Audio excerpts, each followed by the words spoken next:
So we got Scooby in, so we're up to 8 dogs, which means I gotta, her and Georgia get to swap evenings out, because it gives me 3 in the middle room.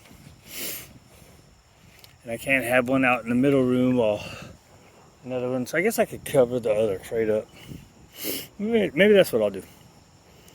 So Scooby got here. His mom asked, "How many dogs do you got?" I said 8. So, oh my God, how do you do it? It's running all day. And environmental management, right? So, and then the other part is normally I would keep this girl out for 40, oh, that's nice. 40 minutes of a walk, and then 5 to 10 minutes over here. She didn't poop, right? So that would make me keep her out longer, right? But they got good potty training, so. But I still have they gotta poop, right? You don't want them to be uncomfortable having to poop while they're locked up in the crate. But they're good.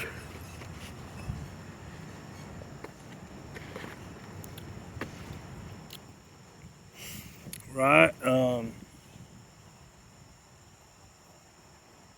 Scooby, he has to go through the kitchen. He's not befriended to all the others. That was never in his big plan. So,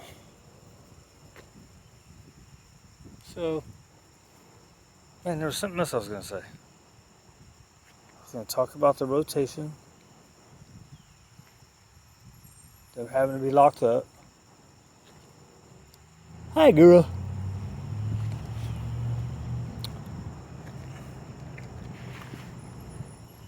What else? Oh, maybe the fact that I have that many.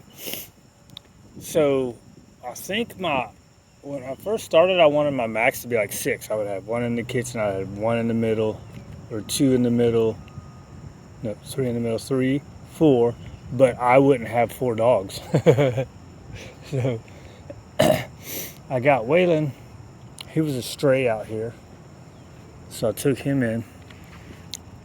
And then I liked him, and for meeting dogs and working with other dogs, he was a great temperament. He's kind of on the submissive side, right? So when stuff's going on, he won't correct other dogs.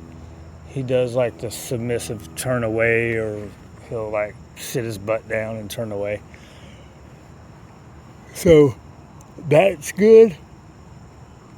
But it would be nice if, like, when other ones needed corrections, he would do it.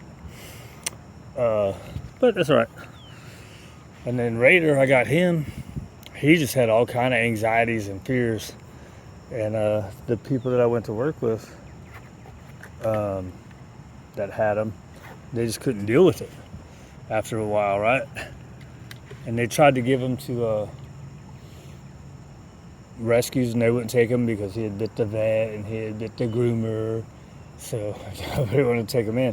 And at the time, well, I mean, everything's always full here anyways, but I remember at the time it was super overloaded. I was like, oh yeah, let me take him in, hold on to for a while, then I'll try to work through the stuff and then get rid of him. And I just kept him. So that was going to be, my plan was to have 2 dogs. And then I got him. I was like, he's a little dog, so whatever. And plus I thought my wife would help take care of him. And that has never happened. And then we took in Tank, the puppy. I started to get rid of him too, but I kept him because, one, I had never raised a puppy from puppy. Well, I had Willie as a puppy. We got him as a 10-week puppy out of the shelter. But I had never raised a puppy as a puppy, so I was like, come on, let's do it. Plus, Waylon doesn't play with dogs. I'm going to need a dog to play with dogs. Now, when Waylon was younger, he played with dogs. When he hit about when he hit about 2.5, close to 3 years, he was like, whatever, I'll just watch. And then he would do what I call hit and runs. They'd be other dogs would be playing, and he'd come run in for a second and then run out. And then now he just doesn't even partake. So that's how I got too many dogs. And it made my max go from 6 to 8. Although I've had up to 10 before. Although I should say when I've had 10, it was 9 in overnights, like including mine, and then 1 as a daycare. And usually when I've done 10, it's been 1 or 2 days. I don't like that. I used to try to not overlap them at all. Now it's not that big a deal. Pretty good, right? We're getting downs. See, that's the other part. Trust the process, right? I kind of felt like we were never going to get here. We just lay down and relax. She still seems kind of twitchy, right?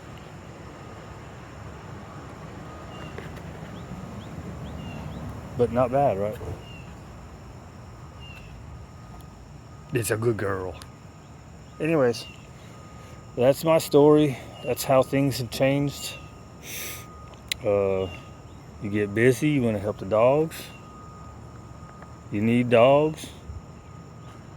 The other thing I heard people say is you gotta compete. You gotta train a dog to competition level. It's like, not if you're just doing pet dogs. Why? It's good to know how to do that stuff. And you can say, hey, look, this is fun stuff. If you want to keep that up, it's good stuff to do as a puppy, right? Because it's super fun. It keeps the puppy super engaged. Right? And then if you want to keep it up, hey, keep it up. If you don't, don't. The stuff it's fun for the dogs, right? And if it's fun for the dogs, then we can get the people having the fun. At least during the puppy time. You got to change up in puppy time. You can't just do traditional boring stuff. Although I've gotten away from doing the traditional boring stuff too. Because it's so fun. Because that's my brain. Blah! All right, we're headed in.